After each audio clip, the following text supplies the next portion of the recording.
सफारती पाबंदियाँ दोनों मुल्कों को उनके मकासद हासिल करने में क्या मदद देंगी। इसी बारे में हम बात करेंगे वाशिंगटन के तहकीकी इदारे United States Institute of Peace से मुंसलिक सीनियर तज्जियाकार जॉनी वॉल्श से। Johnny, welcome to View 360।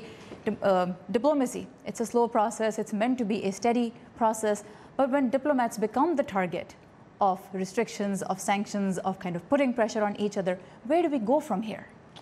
Yeah, it's an unfortunate set of developments that the diplomats in both countries have now been wrapped up into the larger dispute between Washington and Islamabad.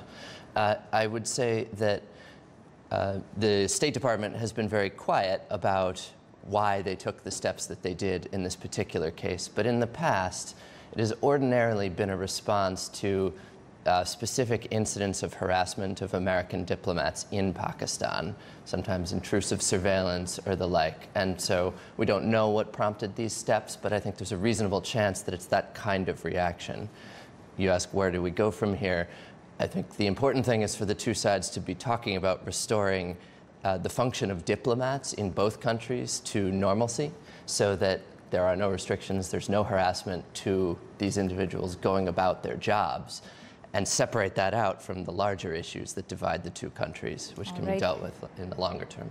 Right, so Johnny Walsh कहते हैं कि जो सूरत हाल इस वक्त पैदा हुई है वो बदकिस्मती की एक कह लीजिए कि एक मिसाल है, क्योंकि दोनों जानिब के सिफारतकार अब एक तनाज़े में आपस में फंस गए हैं। और उन्होंने ये भी कहा कि माजी में स्टेट डिपार्टमेंट ने जब किसी किस्म के इक़दाम उठाएँ तो उनकी कुछ वजूहात सामने आती रही हैं, जैसे कि अगर पाकिस्तान की जानिब से अमरीकी सिफारतकारों को किसी तरह की सर्वेलेंस का निशाना बनाया गया है तो ऐसी वजूहात के बारे में बात की जाती है। लेकिन इस दफ़ा जो रिस्ट्रिक्शंस अमरीका ने पाकिस्तानी सिफारतकारों पर लगाई हैं उनके बारे में वजूहात जो हैं वो खुल के नहीं बयान की गई। अब ज़रूरी यह है कि आगे की लाया अमल जो है वो इस तरह से तश्कील दिया जाए कि दोनों जानिब के जो सिफारतकार हैं वो अपनी सरगर्मियों को मामूल के मुताबिक जारी रख सकें, जो उनकी ड्यूटीज़ हैं उनको वो नॉर्मल तरीके से सरअंजाम दे सकें।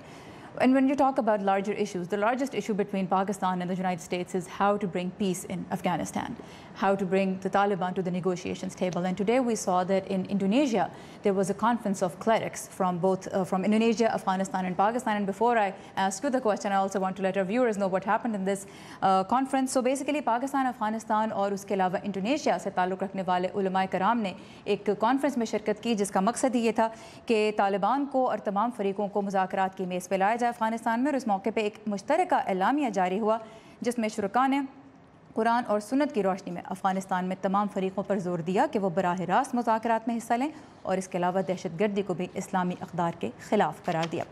So Johnny, when these kind of conferences happen, will this have any kind of an impact on the Taliban? Would they respond at all in any positive way, you think? Well, I think first of all, it depends a little bit on what comes out of the conference. There are a range of possibilities. I think the Afghan government would like to see a fatwa actually emerge from the three sets of clerics jointly. So basically in their joint declaration, they did say that terrorism is not acceptable. It's an un-Islamic activity.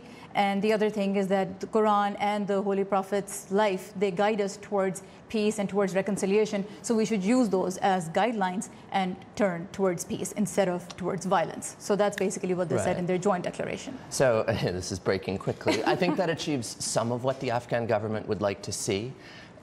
We should all be realistic about how much impact this will really have on the Taliban insurgency. They've been criticized by religious figures before. They've had forms of religious rulings against them. They also have their own extensive network of religious thinkers, scholars, judges who pass judgments to the contrary. What I think is very positive about this is, number one, the Taliban do care deeply about their religious legitimacy. You've seen a reaction from them to this conference in the days leading up to it. And so it chips away at that core argument they make. And it's also important that it keeps the momentum going that started with President Ghani's offer to the Taliban and has proceeded through a few conferences now. All right. So Johnny Walsh कहते हैं कि एक तो अफ़गान हुकूमत ये चाहती थी कि इस कॉन्फ्रेंस से कुछ ऐसा एलामिया सामने आए जिससे ये बात फिर से उन पे ख़ास तौर पर तालिबान पे वाज़े हो सके कि दहशतगर्दी इस्लामी अक़दार के मुनाफ़ी, और हमने देखा कि मुश्तरका एलामिया में ऐसी ही बात सामने आई।